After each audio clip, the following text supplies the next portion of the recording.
So finally Honey Singh ने अपने glory album का इंट्रो ड्रॉप कर दिया है। कहाँ पर ड्रॉप किया है? ना स्पॉटिफाई पर नजर आ रहा है, ना यूट्यूब पर नजर आ रहा है, ना किसी और प्लेटफॉर्म पर हमें नजर आ रहा है। तो फिर वो ड्रॉप कहाँ पर हुआ है? अरे सबर करो, मैं आपको बताता हूँ कहाँ पर ड्रॉप हुआ है। अगर आपको याद हो, मैंने अपनी पिछली वीडियो में बताया था हनी सिंह अपने ग्लोरी एल्बम का जो इंट्रो है वो कहाँ पर ड्रॉप करने वाले हैं। कुछ ने गैस कर लिया होगा, अगर जिनको नहीं पता तो उन्हें मैं बता दूं, हनी सिंह ने अनाउंस किया था कि वो अपने ग्लोरी एल्बम का जो इंट्रो है वो NFT के थ्रू रिलीज करेंगे। तो हनी सिंह के एल्बम का इंट्रो NFT में ही रिलीज हुआ है। जो हमको इजीली देखने को नहीं मिलेगा, वो हमें परचेज करना पड़ेगा हनी सिंह की NFT को। इस इंट्रो की सिर्फ अभी 1 मिलियन NFTs ही लॉन्च की गई हैं, जिनको हम बाय कर सकते हैं। इसको बाय करने के बाद लोगों की एक्सपेक्टेशन पर पानी कैसे फिर गया, वो भी मैं आपको आगे वीडियो में बताऊंगा कि इस इंट्रो में ऐसा क्या था जिससे लोग डिसअपॉइंट हुए हैं। बट वहाँ पर जो गलती है वो हनी सिंह की नहीं है। हमें मिसअंडरस्टैंडिंग हुई है कि वो क्या कहना चाह रहे थे और हमने क्या समझा। एक यूट्यूबर है, उन्होंने भी इनकी NFT को बाय किया है, और भी लोग हैं जिन्होंने इनकी NFT को बाय किया है। उस NFT को बाय करने के बाद उनको डिसअपॉइंटिंग किस वजह से हुई है वो हम वीडियो में आगे जाकर डिस्कस करेंगे। अगर आप मेरे चैनल पर फर्स्ट टाइम आए हैं तो मेरी वीडियो को लाजमी एंड तक देखिएगा, और अगर आप हनी सिंह के फैन हैं तो आप मेरे चैनल को भी सब्सक्राइब लाजमी कर दें। आपको बहुत मजे की वीडियोस देखने को मिलने वाली हैं। सो हम चलते हैं अपनी वीडियो की तरफ। तो जैसा कि मैंने आपको बताया कि जिन जिन लोगों ने इनकी NFT को बाय किया है वो लोग कुछ और सोच कर बैठे थे, और उन्होंने कहा कि यार ये हनी सिंह ने क्या ड्रॉप कर दिया। हम तो बिल्कुल ये एक्सपेक्ट नहीं कर रहे थे कि हनी सिंह कुछ ऐसा ड्रॉप करेंगे। मैं आपको बताता हूँ हनी सिंह ने क्या ड्रॉप किया है। हनी सिंह ने जो अपने ग्लोरी एल्बम का इंट्रो ड्रॉप किया है NFT पर, वो एक सिर्फ 50 सेकंड का ऑडियो है, जिसमें हनी सिंह के हमें सिर्फ डायलॉग्स ही सुनने को मिलते हैं। तो लोग डिसअपॉइंट क्यों ना हो, जब एक्सपेक्टेशन के बाद वो एक इंट्रो ट्रैक का सोच कर बैठे थे और उन्हें ये 50 सेकंड का एक ऑडियो क्लिप सुनने को मिले जिसमें सिर्फ हनी सिंह के डायलॉग्स हैं, तो यहाँ पर बड़ी डिसअपॉइंट होना बनता है। मगर एक बात यहाँ पर मैं पॉइंट आउट करूंगा, यहाँ पर गलती हनी सिंह की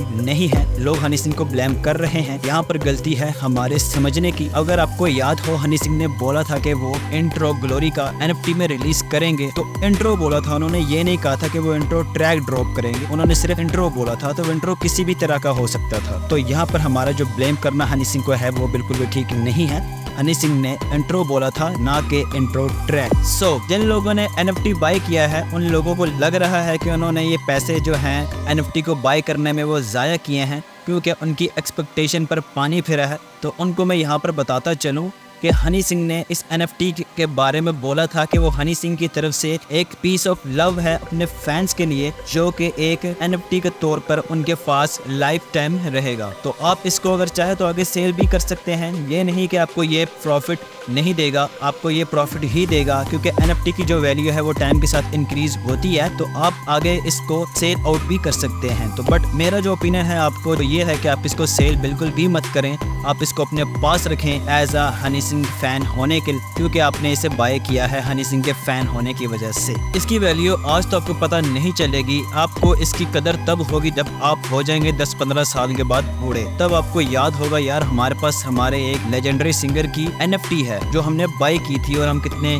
लकी हैं कि हमारे पास NFT वो आज भी मौजूद है। सो हम आ जाते हैं हनी सिंह के NFT इंट्रो के ऊपर। उस इंट्रो में है क्या? भले ही वो 50 सेकंड का इंट्रो है, मगर उसके अंदर जो बैकग्राउंड म्यूजिक यूज किया गया है बहुत ही कोई ग्रूवी टाइप म्यूजिक है, उसे सुन के गूज़बम्प होने लगते हैं। इस NFT इंट्रो को सुन के हमें हनी सिंह के अपकमिंग जो एल्बम है ग्लोरी, उसके ट्रैक्स के बारे में पता लग सकता है कि वो किस टाइप के होने वाले हैं। और मुझे लगता है कि हनी सिंह इसमें हमें पुराने वाले हनी सिंह दिखने वाले हैं, जो इसमें डायलॉग्स में जो हनी सिंह की वॉइस है वो हमें पुराने हनी सिंह वाली सुनाई दे रही है। सो हम आगे देखते हैं हनी सिंह के डायलॉग्स के बारे में। हनी सिंह ने अपने डायलॉग्स में अब क्या बोला है।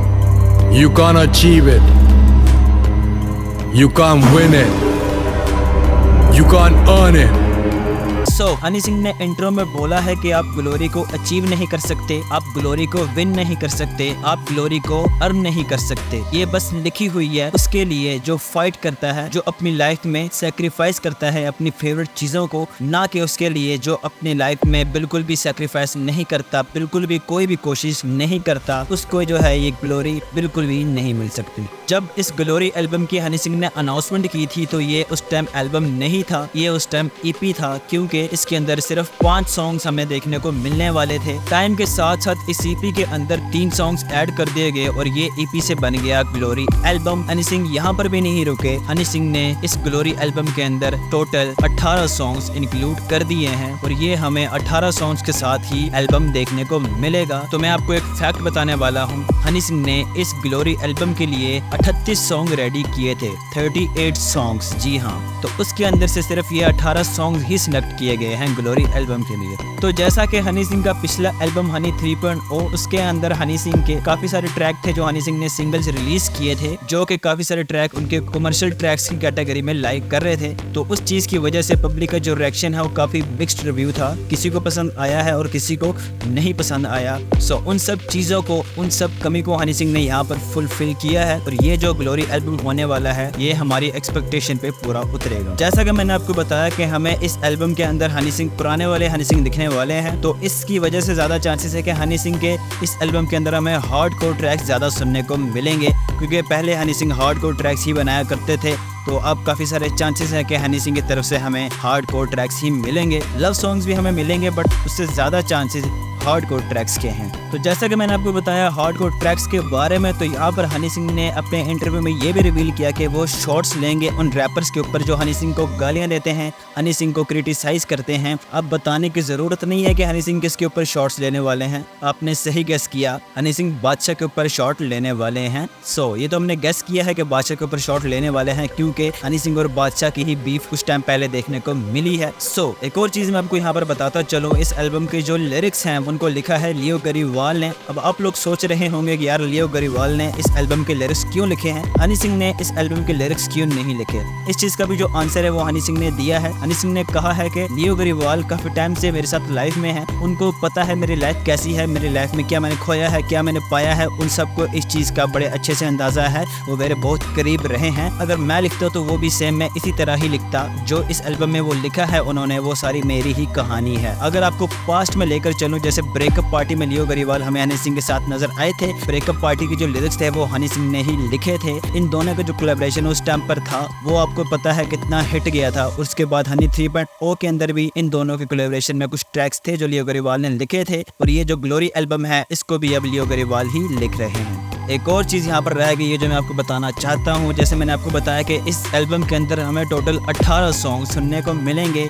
उन 18 सॉन्ग्स में से 10 ट्रैक ऐसे हैं जिनकी हमें म्यूजिक वीडियो भी देखने को मिलेगी। उसके अलावा बाकी जो ट्रैक्स रह जाएंगे उनकी जो है हमें ऑडियो ही सिर्फ सुनने को मिलेगी, और ये एल्बम हमें अगस्त में सुनने को मिल जाएगा। सो मुझे तो इस एल्बम से बहुत ज़्यादा एक्सपेक्टेशन है। आपको कितनी एक्सपेक्टेशन है आप मुझे कमेंट्स में लाजमी बताएं। अगर आप हनी सिंह के फ़ैन हैं तो मेरे चैनल को सब्सक्राइब लाजमी करें। Thanks for watching my videos, subscribe for more. ये मैंने न्यू चैनल बनाया, यहाँ पर मैं ऐसे ही आर्टिस्ट से रिलेटेड और हिप हॉप से रिलेटेड, सॉन्ग से रिलेटेड वीडियोस में अपलोड किया करूँगा। तो आप लोगों को मुझे बहुत सारा प्यार चाहिए, आप लोगों को मुझे बहुत अच्छा फीडबैक चाहिए। हिप हॉप में इंटरेस्ट है, अगर आपको आर्टिस्ट के बारे में जानने में इंटरेस्ट है तो आप मेरे चैनल को सब्सक्राइब लाजमी करें ताकि मेरी आने वाली हर नई वीडियो आप तक पहुँच सके। Thank you.